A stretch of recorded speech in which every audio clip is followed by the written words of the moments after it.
అందరికీ నమస్కారం. నేను మీ కొండా రాజీవ్ గాంధీ మాట. ప్రస్తుతం ఆంధ్రప్రదేశ్ రాష్ట్రంలా కాకుండా రావణ కాష్ట్రంలా ఉంది. భారతదేశానికి అంతటికి ఒక రాజ్యాంగం, ఆంధ్రప్రదేశ్ రాష్ట్రం మాత్రం రెడ్ బుక్ రాజ్యాంగం రాజ్యం ఏలుతుంది. ఒక రకంగా చెప్పాలంటే ఈ రోజు వల్లభనేని వంశీ గారి యొక్క అక్రమ అరెస్టు ఒక రాక్షస అధ్యాయంగా చెప్పుకోవచ్చు. ఈ యొక్క గన్నవరం టీడీపీ ఆఫీస్ మీద దాడి అనేటువంటి ఒక వంకను చూపించి సుమారు 95 మంది మీద కేసు పెట్టడం జరిగింది. అందులో 44 మందిని ఇప్పటికే జైలు కూడా పంపించడం జరిగింది. వాస్తవం ఏంటంటే ఈ గన్నవరం టీడీపీ ఆఫీస్ ఘటన అనేటువంటిది 2023లో జరిగినప్పుడు దగ్గర వైఎస్ఆర్ కాంగ్రెస్ పార్టీతో సహా టీడీపీ కార్యకర్తలు మొత్తం కలిపి 44 మంది మీద కేసు నమోదు చేయడం జరిగింది. తర్వాత చంద్రబాబు నాయుడు ప్రభుత్వం వచ్చిన తర్వాత 37 మందిని యాడ్ చేశారు, మళ్ళీ ఇంకో 21 మందిని యాడ్ చేశారు. ఈ రకంగా చూసుకుంటే టోటల్ 95 మందిని, అంటే కేవలం గన్నవరం టీడీపీ ఆఫీస్ అనే ఒక దాడి ఘటనను చూపిస్తూ ఆ నియోజకవర్గం మొత్తం కూడా వైఎస్ఆర్ కాంగ్రెస్ పార్టీ కార్యకర్తలు ఎవరెవరైతే యాక్టివ్ గా ఉంటారో వారందరినీ ఒకే కేసు కింద లాగేసి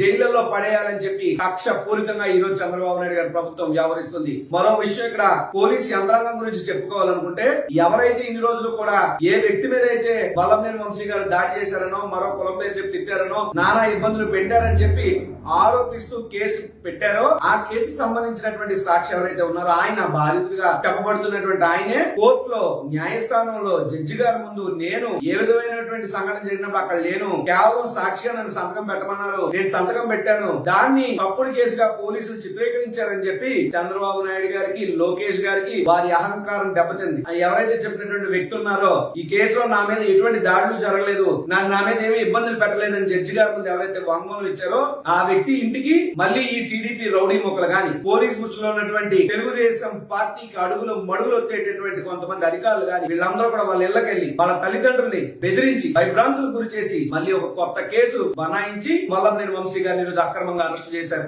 అరెస్ట్ ద్వారా ఏం సాధిస్తారు? అరెస్ట్ ద్వారా ప్రజాస్వామ్యాన్ని కూనీ చేశారు. ఎందుకంటే ఏ కేసుకు సంబంధించి కింద కోర్టులో ఉంది, హైకోర్టులో ఉంది, సుప్రీం కోర్టు వరకు కూడా ఈ కేసు వెళ్ళింది. తర్వాత న్యాయస్థానంలో జడ్జి గారి ముందు చెప్పిన తర్వాత కూడా ఆ యొక్క వాంగ్మూలాన్ని మార్చే ప్రక్రియ ఈ కూటమి ప్రభుత్వం చేస్తుందంటే ఎంత స్థాయికి వీళ్ళు వెళ్ళిపోయారో అర్థం చేసుకోండి. ఒక మాజీ ఎమ్మెల్యేకి దిక్కు దివాణం లేకుండా ఇంత అక్రమంగా, ఇంత అన్యాయంగా, ఇంత అరాచకంగా అరెస్టులు జరుపుతున్నారంటే సామాన్య వైఎస్ఆర్ కాంగ్రెస్ పార్టీ కార్యకర్తల పరిస్థితి ఏంటి? సామాన్య సోషల్ మీడియా యాక్టివిస్టుల పరిస్థితి ఏంటి? అంటే కూటమి ప్రభుత్వాన్ని నిలదీసిన, కూటమి ప్రభుత్వానికి భవిష్యత్ రోజుల్లో రాజకీయంగా ప్రత్యర్థిగా నిలబడతారని ఎవరి మీద వారు దృష్టి ఉన్నా సరే వాళ్ళందరినీ ఏదో ఒక అక్రమ కేసు పెట్టి ఇరికించే ప్రక్రియ చాలా దేదీప్యమానంగా రాష్ట్రంలో సాగుతుంది. కాబట్టి రాష్ట్రాన్ని చంద్రబాబు నాయుడు గారు, లోకేష్ గారు రాష్ట్రాన్ని రావణ కాష్టం చేస్తున్నారు, అరాచకమైనటువంటి పరిపాలన కొనసాగిస్తున్నారు. వల్లభనేని వంశీ గారి యొక్క అరెస్టు అక్రమం, దాన్ని మేము తీవ్రంగా ఖండిస్తున్నాం.